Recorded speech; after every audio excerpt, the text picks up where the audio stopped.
Olá pessoal, sejam mais uma vez muito bem-vindos ao portal Easy Learning. Vamos de lógica de programação? Muito bem, na aula de hoje nós vamos falar um pouquinho sobre os aspectos lógicos, ou então dar uma introdução à lógica de programação, a lógica de programação de computadores. Então, se você ainda não segue o Prof. Márcio Chaves e o portal Easy Learning nas redes sociais, se inscreva, curta, compartilhe e ative as notificações, que toda semana teremos vários vídeos novos com conteúdos de extrema relevância para você. Então, muito bem, vamos começar um pouquinho a falar de lógica de programação. Mas primeiramente, o que é lógica? Muito bem, é muito fácil a gente falar assim: ah, tem lógica nisso, ah, isso não tem lógica, e tudo mais. Mas explicar o que é lógica às vezes é um pouco complicado, ou seja, dar conceitos da lógica em si.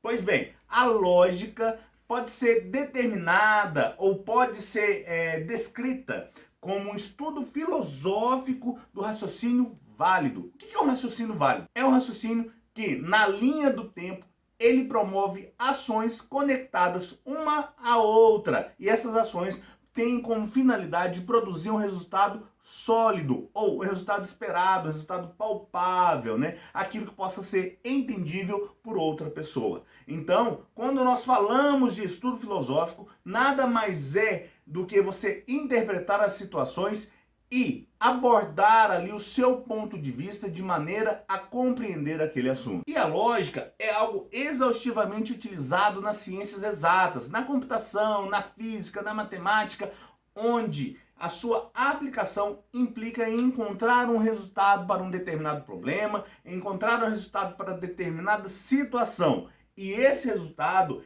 ele muitas das vezes, ou em todas as vezes, ele não permite uma variação de avaliação. Ou seja, não tem como ele estar meio certo ou meio errado. Mas sim, o seu resultado é resultado bem definido, é resultado esperado, onde o mesmo estará 100% certo ou estará errado, não permitindo essa interpretação e uma análise subjuntiva. E a lógica é algo que nós aplicamos constantemente no nosso cotidiano, é algo que nós aplicamos todo momento no nosso dia a dia. É algo tão trivial que a gente nem percebe o quanto o nosso raciocínio trabalha com a lógica e o quanto que a gente depende da lógica para podermos executar as nossas tarefas, tomarmos as nossas decisões e assim concluirmos todas as atividades que temos em nossa rotina e cotidiano. Muito bem, e um dos pais da lógica é um cara que já esteve aqui no mundo, já se foi há muito tempo, que foi Aristóteles. Aristóteles, ele viveu de 384 a.C. até 322 depois de Cristo. Ele faleceu com apenas 62 anos aproximadamente. Para os dias de hoje seria uma pessoa bastante jovem ainda. Porém, para aquela época, ele conseguiu construir muita coisa e deixar o seu legado para a humanidade de uma maneira geral. Então, a lógica aristotélica prevê basicamente que é possível chegar a certas conclusões a partir de noções preliminares sobre um assunto específico.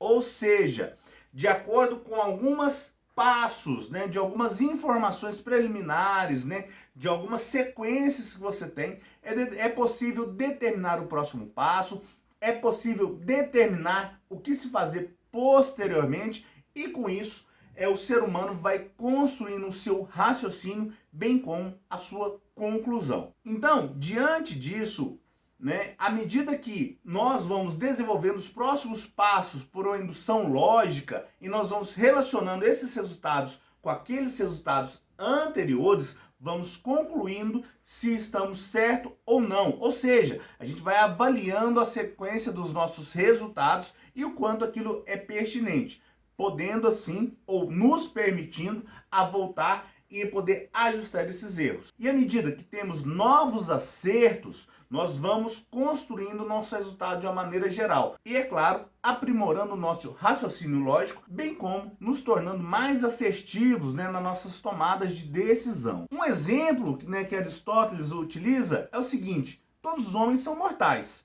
Sócrates é homem, logo Sócrates é mortal. Então, baseado de uma premissa que se é aplicada a um grupo, ou a uma categoria, ou a uma determinada situação, essa mesma premissa pode ser aplicada a um grupo similar, a uma situação similar e assim por diante. Ou seja, de exemplos anteriores, de aprendizados anteriores, conseguimos também construir um novo aprendizado e aplicar esse novo aprendizado em novas situações.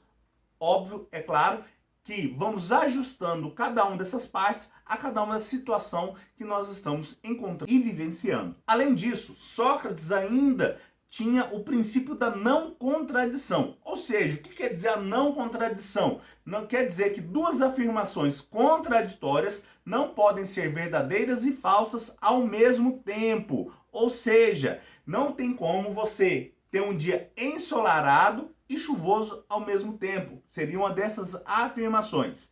Diante disso, todas as afirmações elas são passadas por um crivo, né, de uma sentença lógica, de uma avaliação lógica. E nessa avaliação lógica, uma determinada sentença, né, recebe um resultado em verdadeiro ou falso.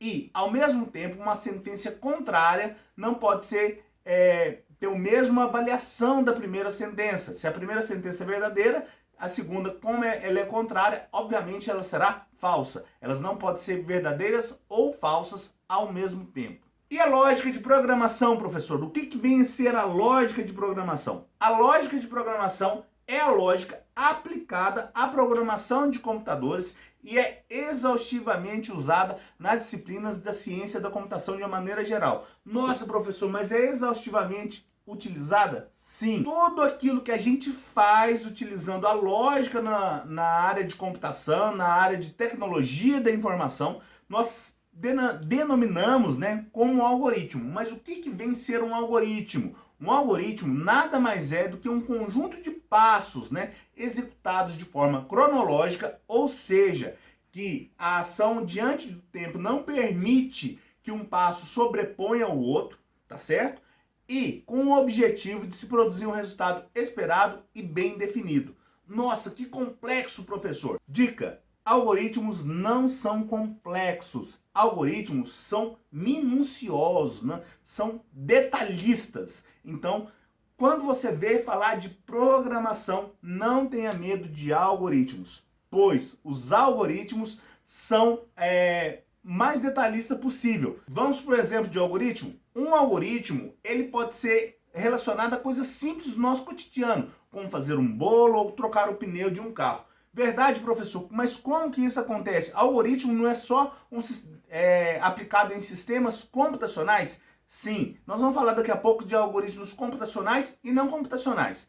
Porém, tendo a premissa que o algoritmo é um conjunto de passos executados de forma cronológica, com o objetivo de produzir um resultado esperado e bem definido, isso pode ser aplicado em qualquer coisa, ou basicamente qualquer coisa do nosso cotidiano. Suponhamos, para trocar o pneu de um carro, a primeira coisa que você vai fazer com o pneu de um carro. Se o seu carro estiver em movimento, você vai estacionar o seu carro, descer do carro, pegar os seus apetrechos no porta-mala, né, bem como o pneu reserva, para fazer essa troca. Então, repare que tem uma série de passos cronológicos, ou seja, não tem como eu executar um passo, né, antes de outro. Não tem como eu pegar os apetrechos no porta-malas antes de eu parar o carro, antes de eu estacionar o meu carro, né? Então, depois que você pegou tudo isso, você vai posicionar o macaco, subir o seu carro, né? Tirar as rodas, desparafusar a roda que está com o pneu furado, retirá-la, colocar a roda reserva, parafusar, né? Descer o macaco, juntar todos os apetrechos e colocar organizadamente no porta-malas do carro, fechar o porta-malas, entrar no carro e seguir viagem. Repare, eu disse vários passos para vocês de como trocar um pneu. E sim, todos esses passos têm uma ordem cronológica. E antes de você executar todas essas ações de trocar um pneu, você já tinha um resultado esperado e bem definido. Qual que era o resultado esperado? Ter um pneu novo para você andar. E ele é bem definido. Ou seja, quando você já imagina o pneu lá instalado no carro, né, com o carro levantado e podendo dar continuidade na sua viagem. A mesma coisa acontece com o processo de fazer um bolo. Um bolo também é um exemplo clássico de um algoritmo não computacional. Sim, por que é um algoritmo clássico de não computacional? Porque toda a sua sequência de atividades, de ações, também devem ser executadas de forma cronológica, com o objetivo de se produzir, resultado esperado e bem definido. Por exemplo, vamos fazer um bolo de cenoura? Quando a gente fala vamos fazer um bolo de cenoura, certamente você já tem na cabeça aquele bolo bonito, cheiroso, com aquela calda de chocolate ao redor e assim por diante. Ou seja, aquilo ali é o nosso resultado esperado. Repare que ele é muito bem definido. Não tem essa questão de você, vamos ver o que dá para fazer. Não, você já espera atingir aquele objetivo. Porém, pode ser que ao longo do caminho você não consiga ter esse resultado, pode ser que ao longo do caminho você tenha algumas coisas que não saiam como o planejado. Porém, diante da sua execução, algum passo saiu do controle e nós não conseguimos atingir aquele resultado esperado e bem definido. Então, a primeira coisa que nós temos que ter para um algoritmo, para o sucesso de um algoritmo, é saber o que a gente quer construir. Dica de programação com o professor Márcio Chaves. Primeira coisa que eu devo saber antes de começar a construir um algoritmo. A primeira coisa que eu devo saber é qual resultado eu quero encontrar. Todo algoritmo produz um resultado esperado e bem definido. Então, se você não consegue enxergar aquilo que você quer produzir, aquilo que você quer fazer, possivelmente você terá algumas dificuldades em montar o seu algoritmo, em encontrar suas variáveis, em montar o seu processamento e assim por diante. Então, a primeira questão é: interprete bem o enunciado, interprete bem o problema, analise a situação e defina o resultado que você quer encontrar. Sendo assim, todo o seu algoritmo irá convergir para produzir esse resultado esperado e bem definido. Muito bem. E aí, quando a gente fala de algoritmos computacionais e algoritmos não computacionais, esses exemplos são de algoritmos não computacionais, e os algoritmos computacionais são aqueles desenvolvidos para automatizar algum processo de um computador ou um sistema computacional. E todo software é baseado na construção de um algoritmo. E todo software aplicativo, ou seja, aquele que tem alguma função para o seu usuário específica, é baseado em uma rotina, ou em uma situação do mundo real. Então, todo software que nós temos e todo algoritmo que nós temos, ele é baseado em situação do mundo real. Sendo assim, interprete bem essa situação e aí você certamente conseguirá encontrar todos os passos para desenvolver o seu algoritmo. Dica de programação com o professor Márcio Chaves. Todo algoritmo é baseado em um processo real, ou seja, aquilo que você faz no seu cotidiano. Sendo assim, antes de você sentar e pegar e fazer esse algoritmo e já começar a descrever o seu código, analise primeiramente a situação. Encontre o passo a passo para resolver aquele problema e assim, com certeza, o seu algoritmo, a sua linha de raciocínio convergirá para todos os passos para produzir aquele resultado. E com isso, a gente consegue aplicar a lógica aristotélica, ou seja, aquilo que Aristóteles falou lá atrás, naquela época antes de Cristo ainda, nos dias atuais no mundo da computação. Ou seja, para se construir um algoritmo, devemos nos basear em situações parecidas, em experiências parecidas, e nós conseguiremos encontrar um caminho para se desenvolver como um todo. E sim, todas as ações no algoritmo, na grande maioria das vezes, são validadas como verdadeiras e falsas. Desta forma, nós temos condições de avaliar o resultado e não contradizer as nossas afirmações ou sentenças na construção do nosso programa. Muito bem, essa foi a nossa primeira aula, uma aula um pouquinho mais longa, sobre os conceitos de lógica de programação, e espero você na nossa próxima aula daqui a pouco. Até lá!